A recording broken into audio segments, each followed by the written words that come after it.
from Ayala South Vale.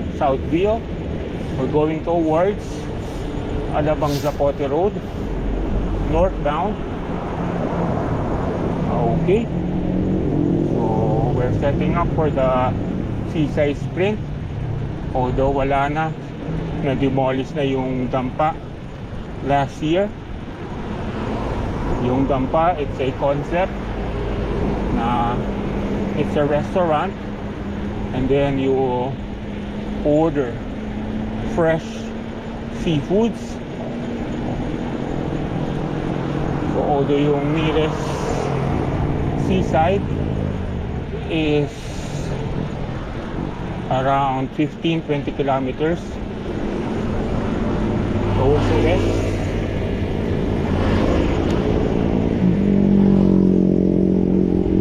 Already yung concept, order crabs, shrimps, lobsters, and they will cook it fresh. Meron silang fresh supplies, and then yun, hindi siya pre-cook, they will cook it on order.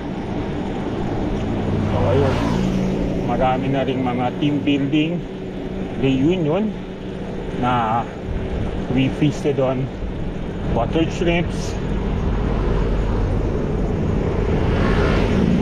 gatang, alimango. But now, well, since August, September of 2025, the establishments on Dampa, they've been demolished. So we don't know on what will replace or what will be built to replace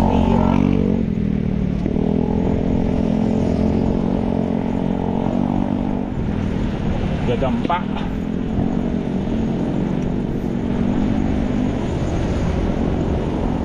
So yun, usually dito sa banda sa kaliwa, on the left, so wala na.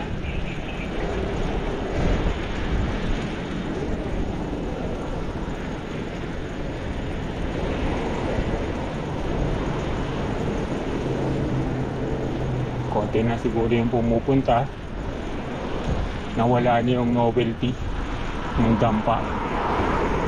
I think yung uso ngayon is samgyup. Yun din, you'll be the one to cook on your table. Thinly sliced pork, beef, then Korean concept siya, samgyupsal. Then may mga topping, may mga sauce, may lettuce. So yun na yung puso ngayon. Na-replace siguro yung, or na-replace niya na yung concept ng Dampa.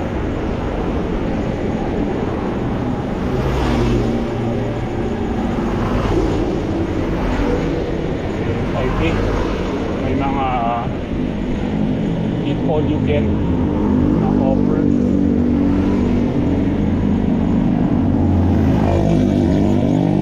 May mga kasama ng Japanese food like sushi,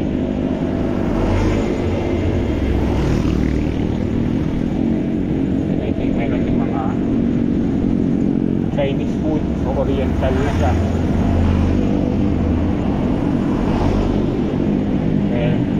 I think if you ask them, Japanese, Korean, Chinese, same as Vietnamese and some Filipinos, they don't want to be grouped into one bucket. Kakaiba sila. And for me, well, may mga, it's a racist behavior, pero sometimes Hindi mo malaman. For me, as personal, I might have general success in identifying by looking. One is Korean, one is Japanese, pero sometimes ang hirap. Then, ayun. Yun nga. Actually, today's time, ang hirap ng i-distinguish whether this person is American or this person is British or this person is Arab or this person is this or that race. Marami ng mga immigrants, long time immigrants na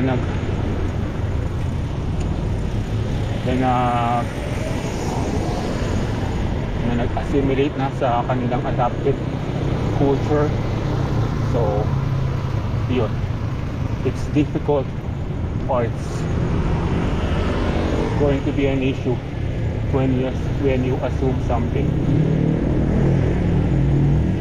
Yan na yung modern times ngayon. You're not just allowed to assume the race or nationality of a person.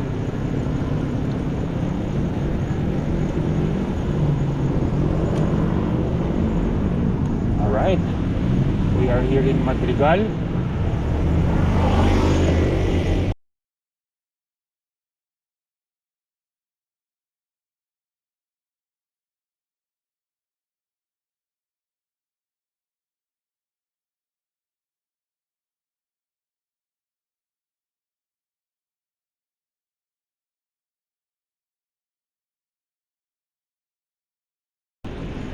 Madrigal, matagal na rin to, since 1998, so almost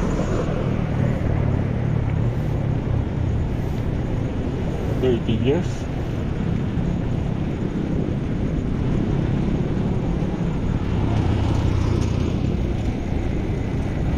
Okay,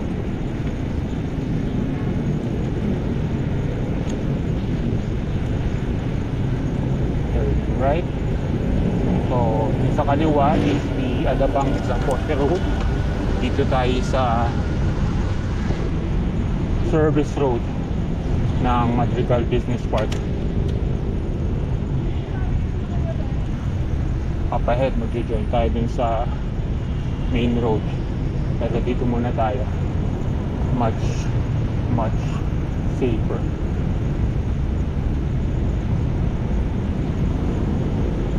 Alright.